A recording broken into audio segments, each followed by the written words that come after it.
حضرت یوسف بن عبداللہ بن عبدالسلام، یہ حضرت عبداللہ بن سلام کے بیٹے تھے۔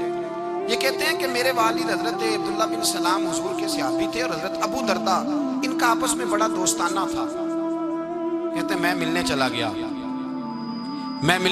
حضرت سیدنا ابو دردہ بیمار تھے، تیمارداری کرنے گیا۔ کہتے ہیں میں جب گیا تو مجھ سے کہنے لگے بھتیجے تو کیسے آ گیا؟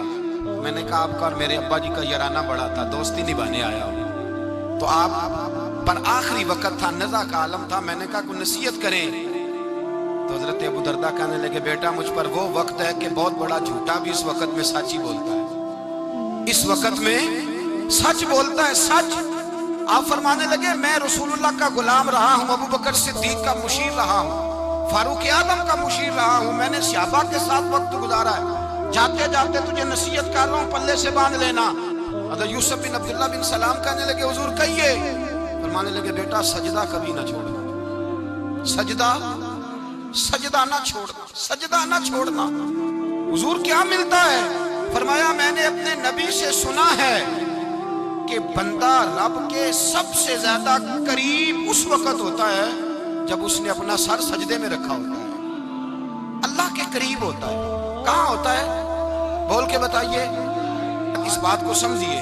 فرمایا جب کسی نے سر رکھا ہو نا سجدے میں، مٹی پہ، صاف پہ، سیمٹ پہ، اس نے مسجد میں سر سجدے میں رکھا ہو تو یہ سر اس نے سجدے میں نہیں رکھا ہوگا، یہ تو اس کا رب کے قریب چلا گیا سر۔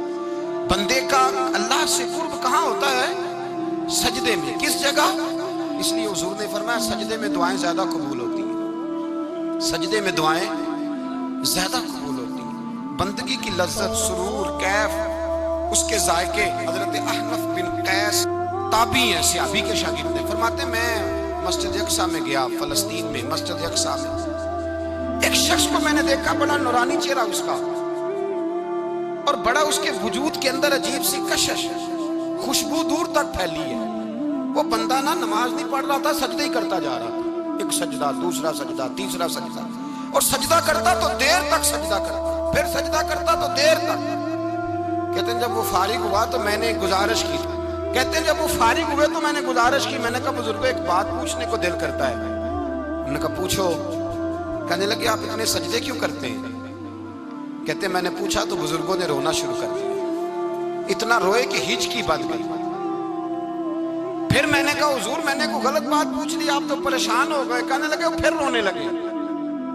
میں نے پھر کہا حضور آپ، میں نہیں پوچھتا سوال، کرتے پھر رونے لگے۔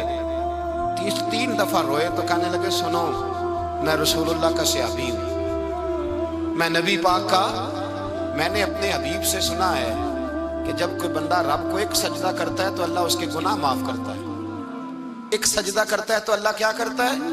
بولیے، اللہ گناہ بھی معاف کرتا ہے، رب اسے نیکی بھی عطا کرتا ہے، اور اپنی بارگاہ میں اس کا درجہ بھی بلند فرماتا ہے۔ ایک سجدہ اور 3 فائدے، گناہ بھی معاف ہوئے، نیکی بھی ملی، اور درجہ بھی بلند ہوا۔ کہتے ہیں یہ کہہ کے بزرگ پھر رونے لگے۔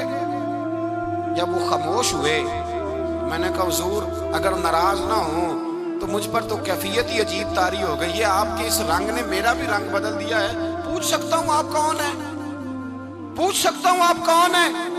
کہتے جب میں نے سوال کیا تو انہوں نے پھر آنسو پوچھے، کہنے لگے میں رسول اللہ کا نوکر ابو ذر غفاری ہوں، میں ابو ذر غفاری ہوں، میں اپنی زندگی سجدے میں بتانا چاہتا ہوں، میں وقت اللہ کے حضور سجدہ کر